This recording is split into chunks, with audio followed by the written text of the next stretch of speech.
Good evening and welcome, my dear student. We will continue our journey of democracy, and today we will discuss about the argument for democracy. Why we should prefer democracy? हमें लोकतंत्र को क्यों prefer करना चाहिए? What are the reasons?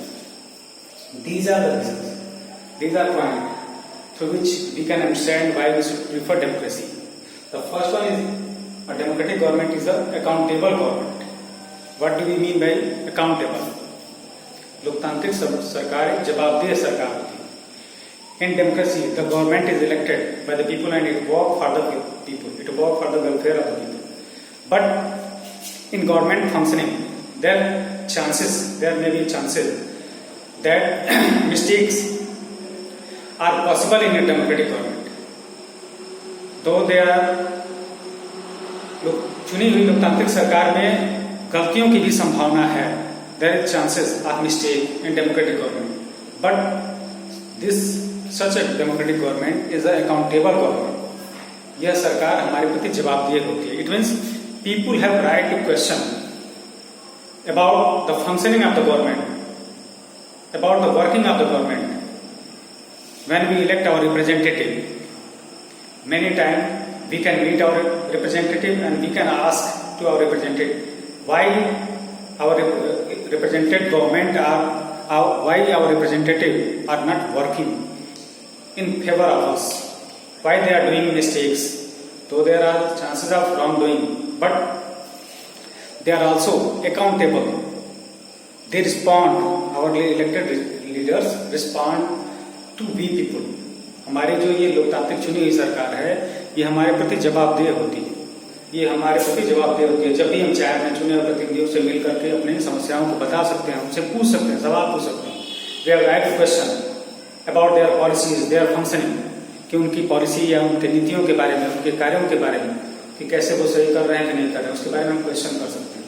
और वो उनका फर्ज बनता है कि वो हमको जवाब दें, हमको संतुष्ट करें, हमें सेटिस्फाई करें. Why? Because if they are not satisfying us, then we have a right to vote out them. हमें अधिकार है कि हम उनको अगली बार सत्ता से बाहर कर दें. इस नाते यह भय उनके अंदर होता है, चुने हुए प्रतिनिधियों के अंदर एक भय होता है, या सरकार के अंदर एक भय होता है कि यदि हम दोबारा लोगों को उनके सवालों का जवाब नहीं देते हैं, यदि उनके हिसाब से उनके अनुसार खड़े नहीं उतरते हैं, तो लोग हमें सत्ता से बाहर कर देंगे. इस नाते वो जवाबदेह होती है लोगों को. Next, it improve the quality of decision making. The democratic government improve the quality of decision making. Why? Because in democratic government, the decision is involved in decision making. There is involvement of a number of people. A number of people are consulted, and their opinion is taken. कोई भी निर्णय लेने में बहुत सारे लोग involve होते हैं, और जब बहुत सारे लोग इन्वॉल्व होते हैं, जैसे कि हमारे चुने हुए प्रतिनिधियों की ही बात करें, तो केवल चुने हुए प्रतिनिधियों की बात करें, 543 इलेक्टेड रिप्रेजेंटेटिव की बात करें, जो पार्लियामेंट्री मेंबर्स हैं, पार्लियामेंट के जो मेंबर हैं, केवल उनकी बात करें, या स्टेट लेवल पे देखें तो अलग, तो बहुत सारे लोग, बहुत सारे लीडर्स इन्वॉल्व होते हैं. साथ ही साथ लीडर के अंडर वर्क करने वाले बहुत सारे ऑफिशियल्स होते हैं, और इन सबके डिस्कशन, इन सबके ओपिनियन लेने के बाद ही कोई निर्णय लिया जाता है. इस नाते डेमोक्रेटिक गवर्नमेंट में डिसीजन माना जाता है कि अच्छा होता है. It improve the quality of decision making. इस तरीके से यदि कहीं कुछ मिस्टेक हुआ है पिछली बार, तो वो मिस्टेक नेक्स्ट टाइम सुधरता है. क्यों? क्योंकि बहुत सारे लोग इन्वॉल्व होते हैं. हमेशा एक संभावना होती है, हमेशा चांसेस होते हैं कि क्वालिटी, डिसीजन मेकिंग क्वालिटी है वो मेंटेन रहे और उसमें इंप्रूवमेंट होता रहे समय के साथ साथ. Though democratic government is not a magical stick that can solve all your problem at a time, but there is chances of improvement in quality of decision making. Next, provide method to deal with differences and conflict. A democratic government always deal with conflict and differences. As you know, our country, India, in our country there is diversity of people. People of different caste, creed reside in India. विभिन्न जाति धर्म के लोग यहाँ रहते हैं, और विभिन्न तरह के जब लोग रहेंगे तो विभिन्न उनकी आवश्यकताएं होंगी. और जैसा कि हम जानते हैं कि एक व्यक्ति की आवश्यकता दूसरे से अलग हो सकती है, और कई बार एक व्यक्ति की आवश्यकता दूसरे के अगेंस्ट हो सकती है, कॉन्फ्लिक्टिंग हो सकती है. many times what really development mean for a person is against to another person, or what are the requirement of a person is against to the other person. So there is chances of conflict and differences. But the democratic government deal in a proper way to these differences and conflict. जब हम भारत की बात करें, यहाँ विभिन्न जाति धर्म के लोग रहते हैं और उनकी आवश्यकताएं हैं. जैसे हिंदू धर्म की बात करें तो हिंदू धर्म के लोग अलग तरीके से पूजा पाठ चाहते हैं या अपने धर्म का विकास चाहते हैं. मुस्लिम धर्म के लोग अपने तरीके से, सिख अपने तरीके से और ईसाई अपने तरीके से. लेकिन लोकतांत्रिक सरकार क्या करती है कि सबके हिसाब से काम करती है, सबके लिए, सभी को अपने रिलीजन को प्रैक्टिस करने का फ्रीडम. और ये लोकतांत्रिक सरकार में ही संभव है कि सभी चाहे तो अपने धर्म का अपने तरीके से अपने धर्म का पालन करें. और ये लोकतांत्रिक सरकार क्या होती है? रिलीजियसली न्यूट्रल होती है. रिलीजियस न्यूट्रलिटी जिसको बोलते हैं कि धार्मिक रूप से निरपेक्ष रहती है, पंथ निरपेक्षता जिसको हम बोलते हैं. सेकुलर गवर्नमेंट होती है. तो क्यों ऐसा आइडिया? क्यों? क्योंकि सभी लोग अपने अपने हिसाब से काम कर सके, यानी कि किसी के बीच में कोई कॉन्फ्लिक्ट न हो. गवर्नमेंट सबके लिए काम करेगी, किसी एक को प्रेफरेंस नहीं देगी, किसी एक को प्रीफर नहीं करेगी, फेवर नहीं करेगी. इस तरीके से डेमोक्रेटिक गवर्नमेंट अपने वहां देखें, रिच हैं, पुअर भी हैं, दोनों की अलग अलग आवश्यकता है. लेकिन डेमोक्रेटिक गवर्नमेंट की दोनों की आवश्यकताओं को सेटिस्फाई करती है इस तरीके से कि दोनों में आपस में कोई विवाद न हो. इस तरीके से हम कर सकते हैं. It provide a method to deal with differences and conflict. And next, enhance the dignity of human being. Democratic government enhance the dignity of human being. How? The dignity of human being. लोगों की मर्यादा कैसे enhance हो सकती है, कैसे उसको बना रख सकते हैं? When people have right to enjoy their different rights like freedom, right to freedom, right to speech, right to opinion, right to expression, right to reside anywhere in India, right to choose any occupation, right to practice and choose any religion. जब लोगों को अपने धर्म चुनने का अधिकार हो, अपने तरीके से किसी धर्म को जीने का अधिकार हो, कोई पेशा चुनने का अधिकार हो, कहीं भारत में रहने का अधिकार हो, किसी के खिलाफ कुछ टिप्पणी करने का, कमेंट करने का अधिकार हो, अपनी ओपिनियन, अपना राय रखने का अधिकार हो, जब लोगों की बहुत सारे राइट अवेलेबल रहेंगे तब वो अपनी डिग्निटी को मेंटेन कर सकते हैं. क्यों? क्योंकि ह्यूमन बीइंग को माना जाता है कि वो स्वतंत्र है. मानव जीवन जो है स्वतंत्र है. मानव स्वतंत्र एंटिटी है और स्वतंत्र वो तभी रह सकता है कि जब उसको जो विभिन्न अधिकार हैं वो अपने अधिकारों को एंजॉय कर सके. So a democratic government enhance the dignity. Why? It provide equality among the people and give the same status.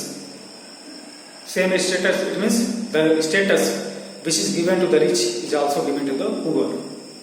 If you see a number of cases of court, हमारा कानून क्या करता है? चाहे कोई धनी हो, चाहे कोई गरीब हो, चाहे वो हिंदू हो, चाहे वो मुस्लिम हो, चाहे सिख हो, चाहे ईसाई हो, चाहे ब्राह्मण हो, चाहे क्षत्रिय हो, किसी भी जाति धर्म का कोई व्यक्ति हो, सबको एक ही बराबर कानून राइट टू इक्वलिटी का कॉन्सेप्ट देता है. यानी सबको equal,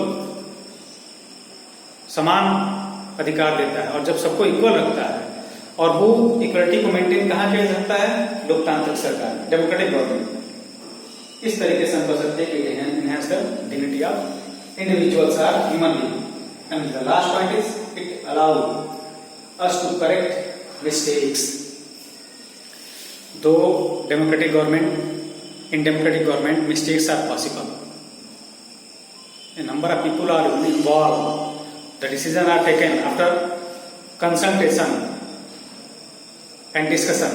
Yet the possibility of mistakes are possible. Possibility of mistake is possible. There is possibility of mistake. गलतियों की संभावना हो सकती है और होती भी है. लेकिन होता क्या है कि यह हमें उन गलतियों को करेक्ट करने का मौका देता है. कैसे? कि when there are mistake we can oppose our government. We can express our opinion to the government through different channels like media. हम अपनी बात को सरकार तक पहुंचाते हैं और वो सरकार क्या करती है? फिर उन गलतियों को सुधारने का प्रयास करती है. यदि सरकार को यह भय होता है कि गलतियों को नहीं सुधारेगी, नहीं कमियों को दूर करेगी, तो लोग उनको सत्ता से बाहर कर देंगे. इस वजह से always government have a fear that if they are not working in favor of the government, favor of the people, if they are not working as to wishes of the people, if they are not responding to the demands of the people, then the people can vote out them. That's why it always try to correct its mistakes and give us a chance. हमें भी एक मौका देती है. As I said that democratic government is not a magical government. लोकतांत्रिक सरकार एक जादू की छड़ी नहीं है जो हमारी सारी समस्याओं को दूर कर दे. कि हमने चुन लिया, लोगों के कुछ प्रॉब्लम सॉल्व होंगे, फिर नए कुछ न कुछ समस्याएं आती रहेंगी. ये हमेशा प्रोसेस चलता रहेगा. लेकिन यदि लोगों के सवाल लगातार उठते जाते हैं, लगातार सवाल आ रहे हैं, तो ये लोकतंत्र की कमी नहीं है, लोकतंत्र की अच्छाई है. ये लोगों का लगातार सवाल आते हैं सरकार के प्रति, तो इसका मतलब है कि लोकतंत्र की अच्छाई है. क्यों सवाल आएंगे, कब आते हैं? कि जब पिछले सवालों को, लोगों की पिछली समस्याओं को दूर कर दिया गया है, तभी नई समस्याएं आएंगी. यदि समस्याओं को दूर नहीं किया जाता तो नई समस्याएं आती ही नहीं. तो समस्याओं का आना, people's question about the democracy is a sign of success of democracy. लोगों का जो लगातार सवाल उठाना है या उनका क्वेश्चन है, वो एक सिंबल है, एक साइन है कि लोकतंत्र सफल है. यदि सवाल नहीं आएंगे तो सफल लोकतंत्र नहीं माना जाएगा. और सवाल तभी आएंगे जब लगातार पिछले समस्याओं को सॉल्व किया जाएगा. This is all about the argument for democracy. And our last topic we will discuss in next video. Please like, comment and share about this. Thank you.